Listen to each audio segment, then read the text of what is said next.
Jamaica, Belize, Cuba, the Cayman Islands, and other Caribbean and South American nations were spared the worst on Tuesday night after a tsunami threat was issued. The threat was triggered after a magnitude 7.6 earthquake struck between the coast of Honduras and the Cayman Islands. There were no early reports of serious damage or casualties on land after the quake struck shortly before 10 p.m. Eastern Caribbean time. Fortunately, on Wednesday, the Office of Disaster Preparedness and Emergency Management Odpem issued an advisory that the tsunami threat has been cancelled. Odpem's Director General Major Clive Davis spoke to Ceen News on the latest.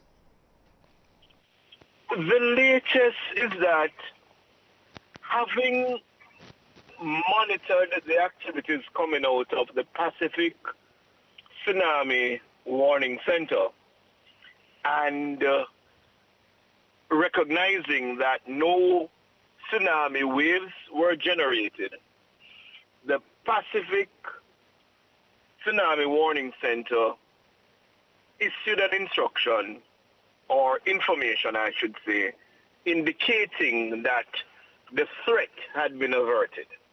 Meaning that as at about 10:30, 11, I'm trying to get the figures right now, I'm mobile, but as at about 11 last evening, we learnt that the threat had passed, and so Jamaica, and by extension the other islands of the Caribbean, are no longer under a threat of the impact of a tsunami.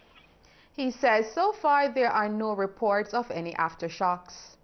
It is customary, or it has been, science has shown that usually after major earth movement, an event like that, there are usually aftershocks that tend to taper out. So you have a 7.6, and then we go to a 5, a 3, a 2, and we normally have these aftershocks. So far, I have not received information about any aftershocks in that area. But just so that we know that if there were to be aftershocks, and if those aftershocks were powerful, then it could mean that we could again be under a tsunami threat, except to say that up to this point in time, we have not seen any signs of that.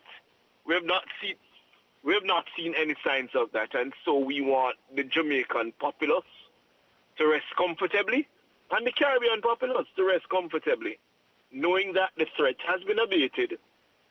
We are not under a tsunami threat, watch or warning at this time, and so we would recommend that we continue to go about our normal business. If or when that situation comes back in our space, we will be the first to let the populace know. Meanwhile, when asked how prepared were the Jamaican authorities had the tsunami struck, this was his response.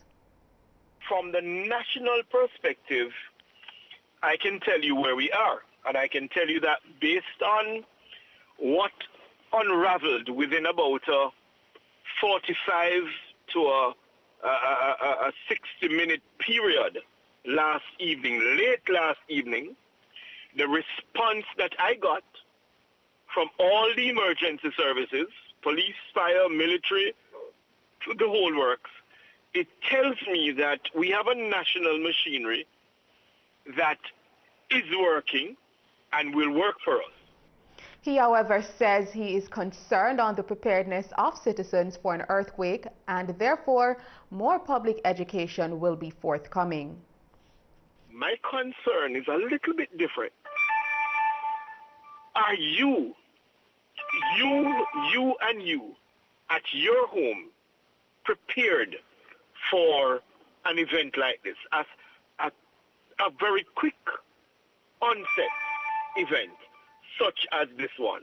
You see, hurricanes We have days, sometimes weeks, to prepare for them. Not so with earthquakes. And it is earthquakes that usually generate tsunami.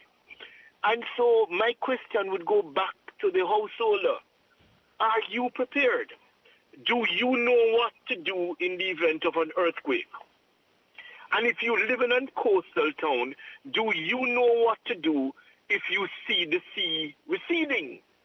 Are you going to go out there and pick fish up off the ocean floor? Or are you going to move to higher ground? And so I do accept that the Odpem, along with its partner agencies such as the municipal corporations, have been doing a lot to educate the public about their response to earthquakes and tsunami. But I must say that we are going to have to even redouble our efforts because we have to reach every last individual.